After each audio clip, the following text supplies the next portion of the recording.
Andika Mujiono, aku mahasiswa akuntansi FEB UGM tahun 2017 yang saat ini juga sebagai co-founder dari Puzzle.id. Di video kali ini, aku bakal jelasin tentang apa itu bisnis model Canvas.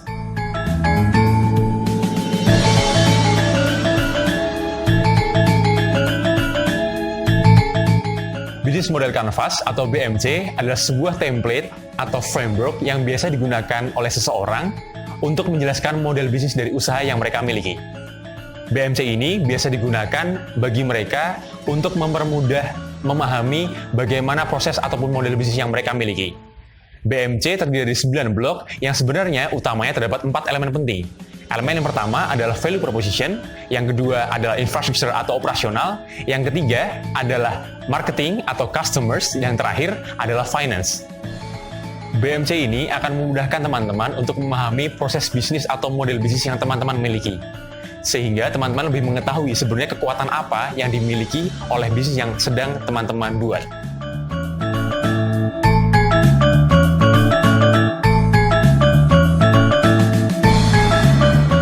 Teman-teman nggak perlu bingung untuk memahami apa itu BMC karena ada 9 building blocks. Pada dasarnya, 9 building blocks tadi bisa dikelompokkan menjadi 4 bagian utama yang hari ini bakal aku jelasin di video kali ini. Bagian pertama yang paling utama adalah value proposition atau orang-orang biasa disebut juga sebagai unique value proposition. Di bagian ini adalah bagian kunci di mana teman-teman bisa menjelaskan model bisnis yang teman-teman miliki yang menjadi pembeda dari bisnis yang lainnya. Dalam value proposition ini, teman-teman mencoba menjelaskan apa sebenarnya produk atau jasa yang teman-teman tawarkan dan value apa yang teman-teman preposisikan kepada customer yang teman-teman target. Bagian yang selanjutnya adalah bagian customers atau marketing. Pada bagian ini terdapat 3 bagian utama, yakni customer segmentation, yang kedua adalah channels, dan yang ketiga adalah customer relationship. Pada bagian ini, yang teman-teman harus jelaskan pertama kali adalah customer segmentation, di mana pada bagian ini teman-teman diminta untuk menjelaskan siapa sebenarnya sih customer yang teman-teman target dari value proposition yang teman jelaskan. Setelah itu, ketika teman-teman sudah tahu apa itu customer segmentation kalian, selanjutnya adalah channels. Channels adalah bagaimana sebuah value atau produk atau sebuah jasa dapat disampaikan kepada customer segmentation yang teman-teman sudah terapkan tadi atau target tadi melalui channels yang teman-teman buat. Setelah itu, ketika produk atau jasa sudah tersampaikan kepada customer segmentation-nya, teman-teman perlu untuk memiliki sebuah bagian yang terakhir, yaitu bagian customer relationship, di mana teman-teman menjaga supaya customer yang teman-teman sudah target atau segmentasi tadi dapat terus menggunakan produk atau jasa yang teman-teman tawarkan dalam value proposition. Mari kita berikan ilustrasinya.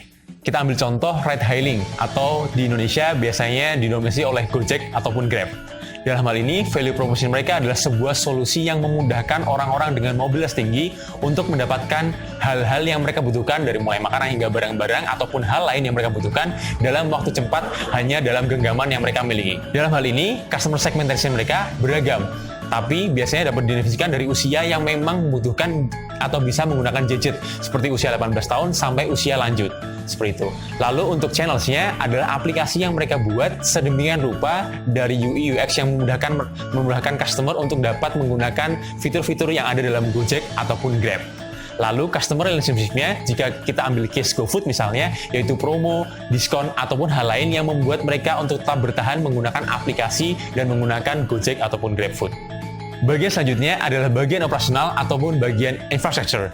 Pada bagian ini terdapat 3 elemen penting, yakni partners, resource, dan activities. Pada bagian ini, kuncinya adalah kata keys, yang mana teman-teman tidak perlu menjelaskan semua hal yang ada dalam bisnis teman-teman, tapi hanya bagian-bagian kunci atau key dari activities, partners, maupun resource dari value proposition bisnis yang teman-teman miliki. Yang pertama adalah key partners. Pada bagian ini, teman-teman diminta untuk menjelaskan partners atau rekan-rekan atau pihak-pihak mana saja yang teman-teman butuhkan untuk terwujudnya bisnis yang teman-teman buat. Jangan lupa bahwa dalam bagian ini, teman-teman hanya diminta untuk menjelaskan key atau kunci partners dari bisnis teman-teman miliki. Lalu, bagian yang kedua adalah bagian key resource. Bagian key resource adalah bagian di mana teman-teman diminta untuk menjelaskan resource atau sumber daya kunci yang teman-teman butuhkan untuk mewujudkan produk ataupun jasa yang teman-teman hendak buat atau hadirkan kepada customers. Lalu bagian yang ketiga adalah key activities, yang mana activities apa saja yang menjadi kunci dalam terwujudnya value proposition dari bisnis yang teman-teman miliki.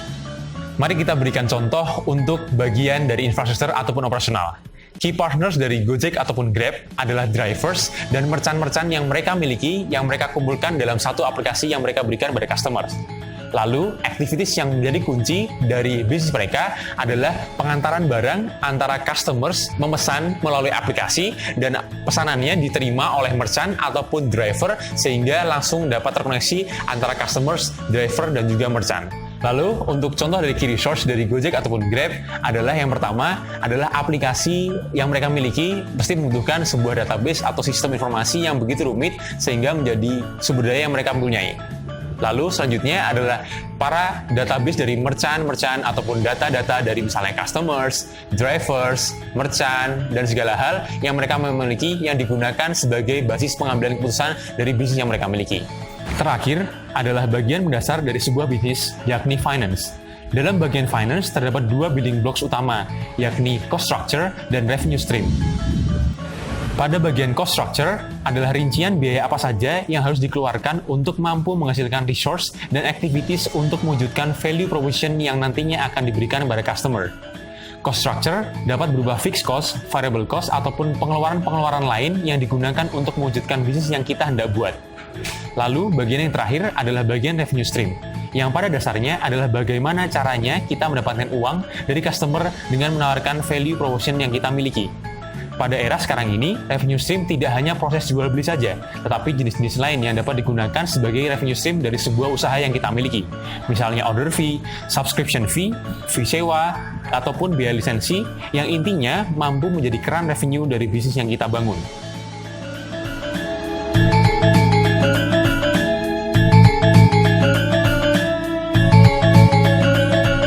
Aku punya 3 tips yang dapat teman-teman gunakan ketika teman-teman ingin bikin BMC.